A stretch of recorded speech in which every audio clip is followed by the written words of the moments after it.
শিলিগুড়ি সেবক রোডের মাঝে শিলিগুড়ি থেকে মাত্র 10 কিলোমিটার দূরে বেঙ্গল সাফারির অবস্থান।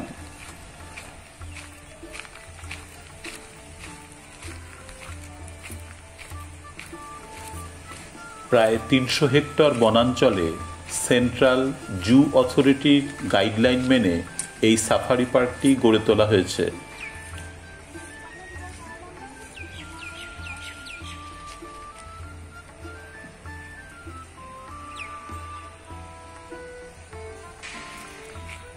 সকলের জন্য, বিশেষ করে ছোটদের বন ও বন্যপ্রাণী সম্পর্কে আগ্রহ সৃষ্টি করতে এই পার্কটি কিন্তু খুবই সুন্দর।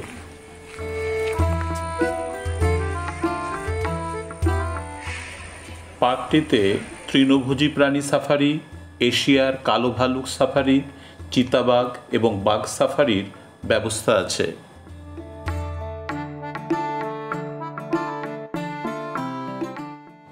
সোমবার ছাড়া প্রতিদিন সকাল 9টা থেকে বিকেল 5টা পর্যন্ত খোলা থাকে বেঙ্গল সাফারি।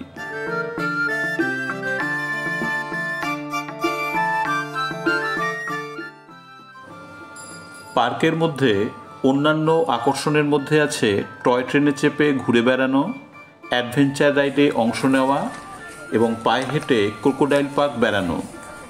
এছাড়া বন ও বন্যপ্রাণী নিয়ে সুন্দর একটি মিউজিয়ামও এখানে গড়ে তোলা হয়েছে।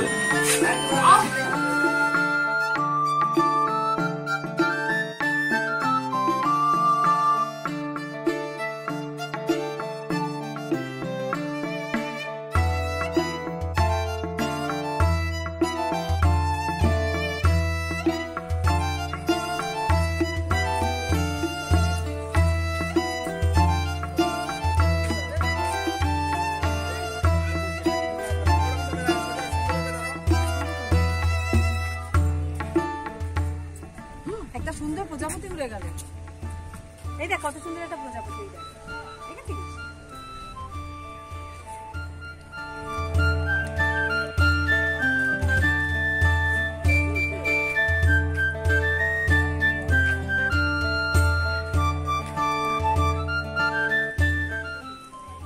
ছোট থেকে বড় যে কেউ অ্যাডভেঞ্চার রাইডে অংশ নিতে পারেন। মাথাপিছু খরচ মাত্র 150 টাকা।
टिकट अपना टिकट आपका प्रूफ है, कोई हम लोग ऑफिसर आएगा तो टिकट करेगा, चेक करेगा, टिकट आपका प्रूफ है।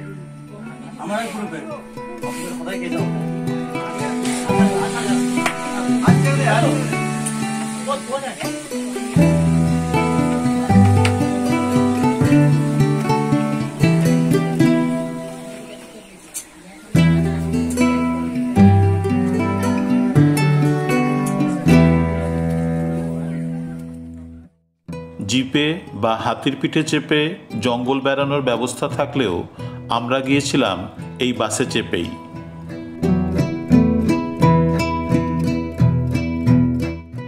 এবার দেখুন আমরা ঠিক কিভাবে এই জঙ্গলে বেরিয়েছিলাম।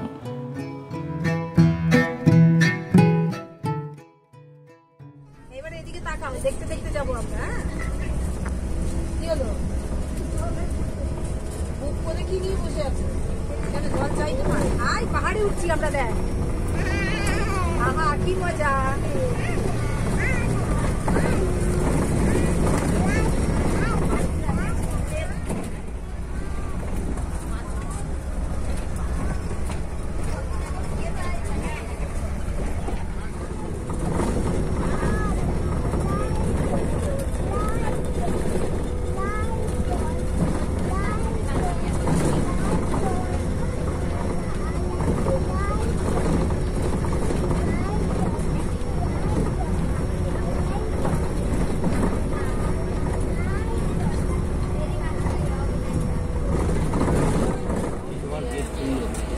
গেট খুলছে, দেখেছিস? এই যে গেটটা খুলছে,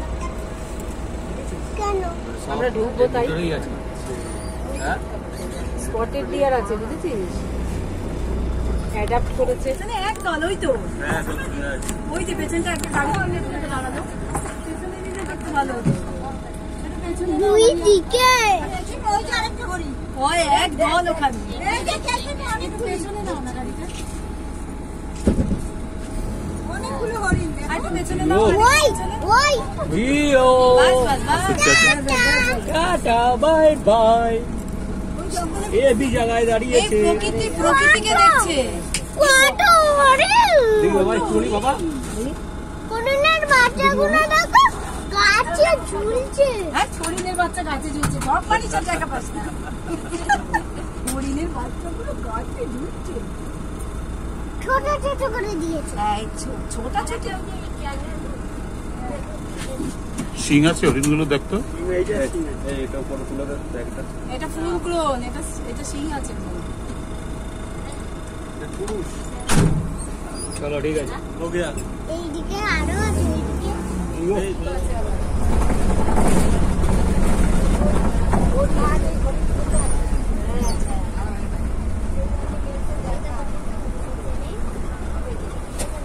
এইটা গায়ের রংটা আরো বেশি চকচক করছে। এই দুটো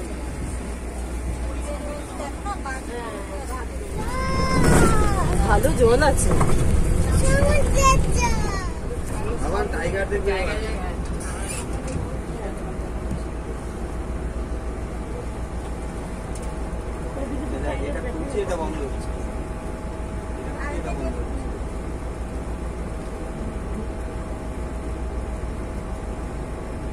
ভালো প্রোটেকশন আছে।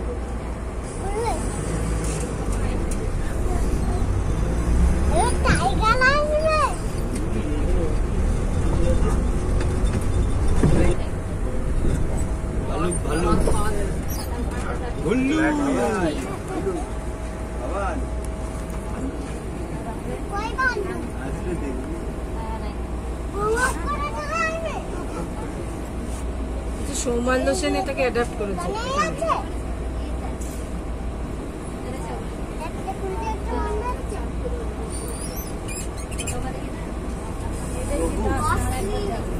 এটাকে দত্তক নিয়েছে।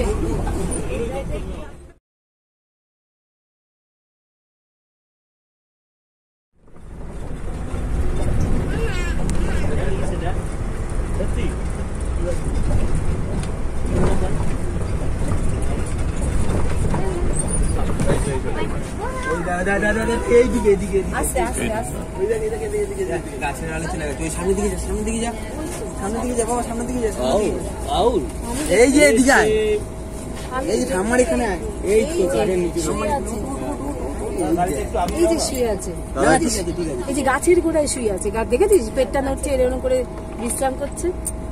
সোজা তাকাও, ওই দেখ আরেকটা সোজা বাবা, দুইটা বাঘ মামা। হ্যাঁ দেখেছিস, হ্যাঁ এই যে এই হাই তুললো, ওই দেখ তুই এবার দেখেছিস যে তোর দিকে কি করেছে জানিস? ও ভাত মাছ মাংস সব খাওয়া হয়ে গেছে, খেয়ে দিয়ে জলটা খেয়ে দাদা একটু দাঁড়ান, দাঁড়ান তো এইখানটা হেভি। Thank you. একটু পেছনে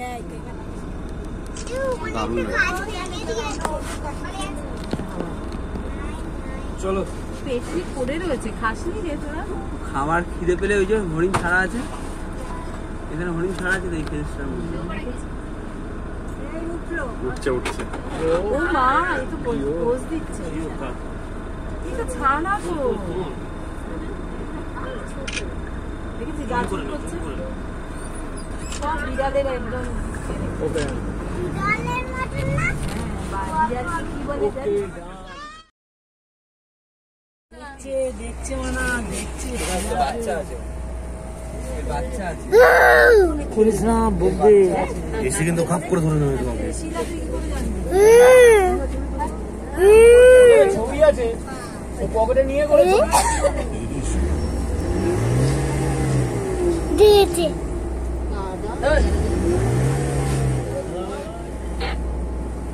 ওই স্পট, এইটারই স্পট খবর পেয়ে গেছে। ওইদিকে একটা বাচ্চা আছে, ওই সামনে যদি তোরা সোয়া দিয়েছে কোনো ব্যাপার না, ওই সব চিন্তা করবি না, ঠিক আছে? এই কি করলো রে? চারখানা। এই তো ছোট মেয়ের বড় মেয়ে, ছোটটা ঠেলা দিতে বড়টাকে সর, এটা দিয়েছে। ওগুলো সেট করা হবে সোয়া ঠিক।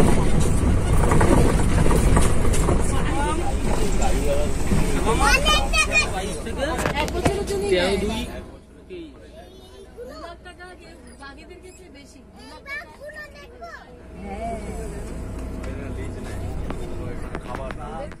খুবই আশ্চর্য লাগলো ক্রোকোডাইল পার্কের সামনে এই নোটিশটি দেখে। সাধারণত কুমির বহুক্ষণ ধরে চুপ করেই থাকে, অনেকক্ষণ ধরে দেখতে থাকলে তাদের নরণচরণ বোঝা যায়। অনেক মানুষের সেই ধৈর্য নেই, তারা ইট ছুঁড়ে প্রাণীটিকে সচকিত করতে চায়।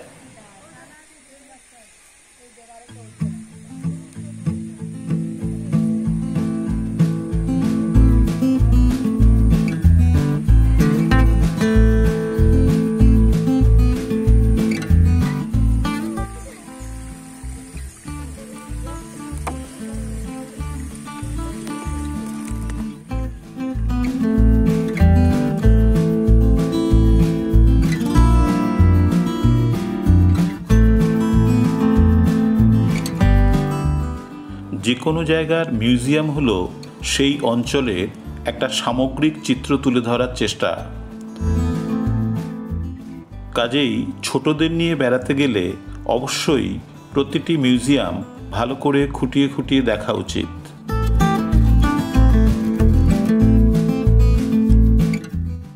বন ও বন্যপ্রাণীর নানান তথ্য ছাড়াও রয়েছে উত্তরবঙ্গের আদিম অধিবাসী টোটো, রাভা, রাজবংশী, লেপচা, ডুকপা এদের জীবনযাত্রা খুব সুন্দর করে মডেলের আকারে তথ্যসহ তুলে ধরা হয়েছে এই মিউজিয়ামে।